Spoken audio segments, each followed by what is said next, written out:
Donc, fonction de consommation, aujourd'hui, on va revenir encore sur des rappels et on va traiter un ancien sujet.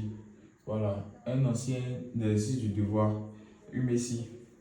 Donc, ici, la fonction de consommation, la dernière fois, on a dit la fonction de consommation en macroéconomie sur notre C, c'est égal à petit c y plus C0.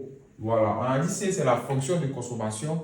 Petit c représente la propension marginale à consommer, Y le revenu et C0 la consommation autonome ou incompressible, c'est-à-dire la consommation qui ne dépend pas du revenu. Voilà.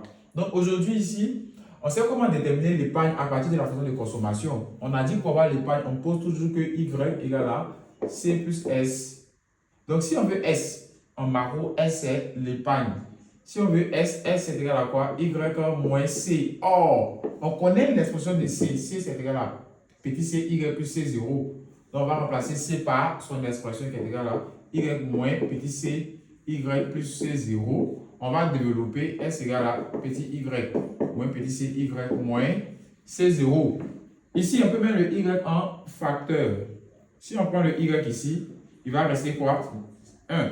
En réalité, c'est 1 fois Y qui donne 1. Y plutôt, donc il va rester 1 ici. Si on prend le Y, il va rester moins petit c. Donc, on met le Y en facteur, moins C0. De telle sorte que, lorsqu'on va développer le Y, on va multiplier 1, ça fait 1 fois Y, ça fait Y. Y moins petit c, ça fait moins petit c, Y. Et puis on ajoute le moins C0. Donc, en réalité, voici la fonction d'épargne. C'est juste un rappel. Vous devez connaître ça, le processus toujours. On pose toujours que le revenu, c'est ta consommation plus ton épargne. Tu es payé à 400 000 ou tu as un argent de poche qui est 10 000. Tu dépenses 8 000 par semaine. Donc, ce qui reste là, tu vas garder. Donc, les 2 000 qui vont rester constituent ton épargne. 8 000 ta consommation. Donc, en réalité, ton revenu 10 000 qui est Y, ça fait ta consommation 8 000 plus ton épargne 2 000. C'est pourquoi Y est toujours égal à C plus S. Voilà. Donc, partant de là, on va faire un exercice, on va corriger le sujet. Et il va mieux expliquer.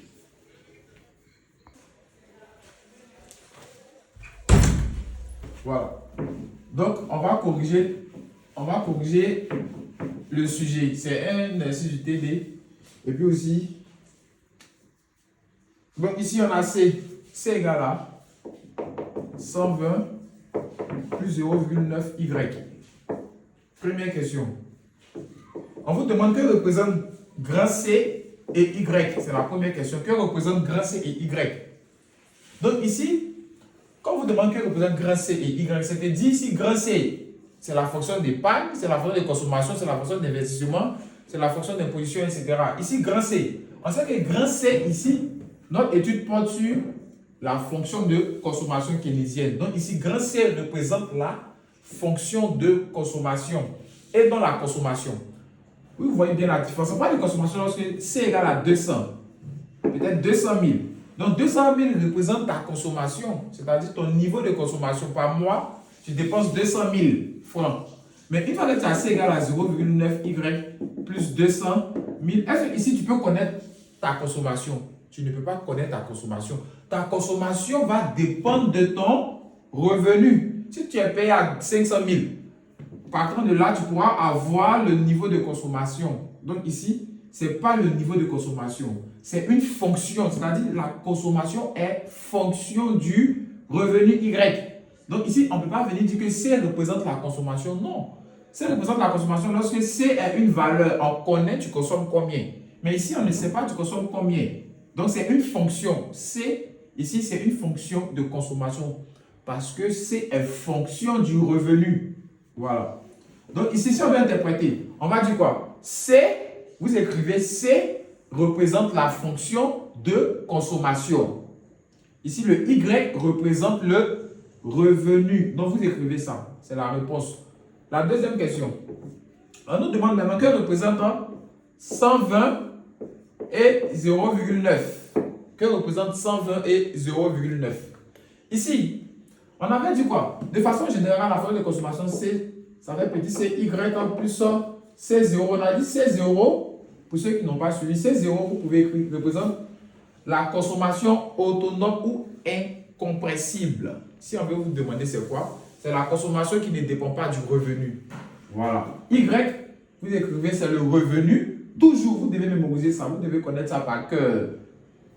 Petit c, c'est la propension marginale à consommer avec petit m, et non grand M, petit m. Et c, c'est la fonction de consommation. C'est à connaître. C'est c. Vous écrivez, vous retenez, c'est tout. Vous devez connaître toujours. Ils vont toujours vous demander au devoir, comme à l'examen, d'interpréter. Quand on te demande d'interpréter, c'est de dire ça, ça veut dire quoi? Ça veut dire quoi? Ça aussi veut dire quoi? Ça veut dire quoi? Tu donnes les noms. Donc ici, 120, en réalité, 120, c'est quoi? On remarque quoi? On a 120 plus 0,9y. 120, c'est quoi? C'est ce qui n'est pas multiplié par y. Ici, est-ce qu'on peut dire, même si ici, ça peut pas être 120, parce que le petit, c'est la proportion marginale à consommer. Le revenu multiplie la proportion marginale à consommer. Ici, est-ce que ici, le revenu multiplie 120? Non. Donc, automatiquement, ça ne peut pas être la proportion marginale à consommer. Donc, automatiquement, c'est quoi? C'est la constante de C0 qui est 120. Donc, 120 ici représente C0. C0, c'est la consommation autonome ou incompressible. Donc, vous écrivez ça. 120 représente la consommation autonome ou incompressible. Et le 0,9. Le 0,9, c'est ce qui est multiplié par Y. Qu'est-ce qui multiplie Y? C'est le petit c. Donc, automatiquement, le 0,9, c'est quoi? C'est la PMC, la proportion marginale à consommer. Donc, vous écrivez ça. La troisième question, maintenant, on nous demande de déterminer le niveau de consommation. On nous demande le niveau de consommation pour un revenu Y qui est égal à 1400 et un revenu Y, un autre revenu Y qui est égal à 1600. On nous demande le niveau de consommation. Donc c'est simple. Je vous ai dit précédemment que ici, on ne peut pas dire qu'on a le niveau de consommation parce que la consommation est fonction du revenu. La consommation, ta consommation va dépendre de ton revenu ici. Donc si tu es payé à 100 000, tu remplaces ton Y par 100 000. Tu vas multiplier, tu additionnes par 120, tu auras ta consommation. Parce que tu ne peux pas être payé à 500 000 et avoir une consommation de 2 millions. Voilà, donc ta consommation est toujours fonction de ton revenu. La consommation dépend de ton revenu. Donc ici, on veut le niveau de consommation. Donc pour quelqu'un qui est payé à 1400 et pour quelqu'un qui est payé à 1600, quel sera leur niveau de consommation? Donc ici, pour quelqu'un qui est payé à 1400, qu'est-ce qu'on va faire? On connaît notre fonction de consommation. Tu écris ta fonction de consommation qui est 120 plus 0,9y. Pour quelqu'un qui est payé à 1400, qu'est-ce qu'on va faire? On va remplacer son revenu par 1400 pour avoir son niveau de consommation. Donc pour y égale à 1400, pour y égale à 1400, on va calculer la consommation. On va remplacer le y par 1400. Donc ça fait 120 plus 0,9 fois 1400. Donc vous calculez. Ici aussi, pour quelqu'un qui est payé à quoi maintenant? Pour y égale à 1600, on veut les deux niveaux de consommation pour ces deux revenus. C, c'est égal à quoi? Ça va donner 120 plus 0,9 fois 1600. Donc vous calculez. Voilà, donc on va calculer. Quand on calcule ici, C égale à 1380. Ici, la consommation, notre niveau de consommation, c'est, ça serait égal à 1560. Voilà, donc, on a répondu à la question, on a trouvé le niveau de consommation pour un revenu qui est égal à 1400, c'est-à-dire pour quelqu'un qui est payé à 1400, et pour un autre revenu Y qui est égal à 1600, pour quelqu'un qui est payé à 1600 francs. Donc, ici, pour quelqu'un qui est payé à 1400, il va consommer 1380, donc ce qui va rester, ça sera quoi? Ce qu'il va garder, en réalité, c'est son épargne. Pour quelqu'un qui est payé à 1600, il va consommer combien? 1560. Donc, ce qui va rester, c'est ce qu'il va garder, va mettre de côté, ça représente son épargne. On a dit quoi? C'est quoi l'épargne? L'épargne, c'est un désir de consommation différé. C'est-à-dire, l'épargne, c'est ce que tu mets à côté pour une consommation future. C'est vrai que tu ne vas pas dépenser ça maintenant, mais tu gardes pour dépenser ça dans les jours prochains. Voilà. Donc, on continue. Ici, la quatrième question maintenant.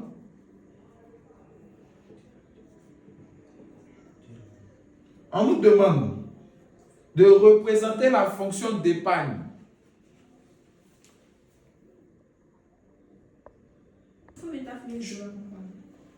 Représenter la fonction d'épargne. Donc, on va représenter on va représenter la fonction d'épargne. Voilà, donc il me disait ça, c'est mon document de macroéconomie. Généralement, c'est dedans, les sujets sortent et puis il y a les exercices de TD aussi qui sont dedans. Voilà, donc c'est dedans que je prends les exercices. On va représenter la fonction d'épargne. Ici, pour voir la fonction d'épargne, c'est simple. Et on va représenter plutôt la fonction de consommation. Consommation, c'est ce qu'ils ont demandé, consommation.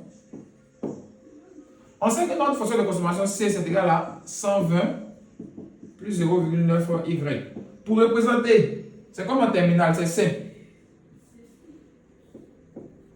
Ici, C. En terminale, quand vous avez f de x, c'est pareil comme si on était en terminale, on a f de x qui est notre C est égal à 120 plus 0,9x. F de x égale à 120 plus 0,9x. F de x est en ordonnée et x en abscisse. N'est-ce pas? Donc ici, pour un revenu y qui est égal à 1400, on va voir la consommation va donner combien. Donc ici, on met 0. La première valeur, on a eu nos deux valeurs. Donc ici, tu écris 1400. Ici aussi, tu mets 1600. On suppose qu'ici, on n'avait pas les revenus. Mais on te demandait de représenter. Tu choisis uniquement deux valeurs. Soit tu prends 2000 et 3000 pour représenter. Parce que ici, si vous voyez bien, C, c'est l'équation d'une droite. C est sous la forme AX plus B. Donc, c'est une droite. En une droite, on peut mettre 2 points seulement, parce qu'une droite. Donc, qu'est-ce qu'on va faire? On a déjà 1400 et 1600. Donc, pour un revenu Y qui est égal à 1400, la consommation est égale à combien? 1380. Donc, 1380, c'est quelque part ici. On va mettre 1380. Pour un revenu Y égale à 1600, la consommation est combien? 1560. On va mettre 1560. Tu peux aller avec 1 cm ou 2 cm. Donc, pour 1400, on a ça. Tu mets ton premier point. Après, tu mets ton deuxième point. Et puis, tu représentes ta fonction de consommation. Tu représentes ta fonction de consommation. C'est toujours comme ça, tous les jours. Tu choisis 2 points seulement. Ça, c'est un ancien sujet. Donc, si vous voyez ça quelque part, vous choisissez 2 points ou les points qu'ils ont donnés, vous partez avec. Pour y égale à 1400, prenez le niveau de consommation. Tu mets la consommation. En haut, tu mets C ici. On a donné, c'est C. En abscisse, c'est Y. Toujours C, Y. Et puis, tu traces. Au-dessus, tu écris l'équation de ta fonction de consommation. C égale à 120 plus 0,9 Y. Voilà. Donc, voici la fonction de consommation. Au fur et à mesure, si vous voyez bien, au fur et à mesure que ton revenu, ce que tu gagnes par mois augmente, ta consommation aussi a tendance à augmenter. Pour un revenu de 1400, tu consommes 1380, mais pour un revenu de 1600, tu vas consommer 1760. Donc, c'est croissant, ça croît. Au fur et à mesure que le revenu augmente, ta consommation aussi va augmenter. Voilà. Donc, pour un revenu de 1700, vous allez voir que forcément, tu vas consommer peut-être 1600. Parce que tu ne peux pas être payé à 1 million et puis consommer 100 000. On continue. La prochaine question maintenant, on va essuyer. Si vous avez pris, on va essuyer. On va faire la prochaine question. La prochaine question, on nous dit de calculer. On va essuyer ça.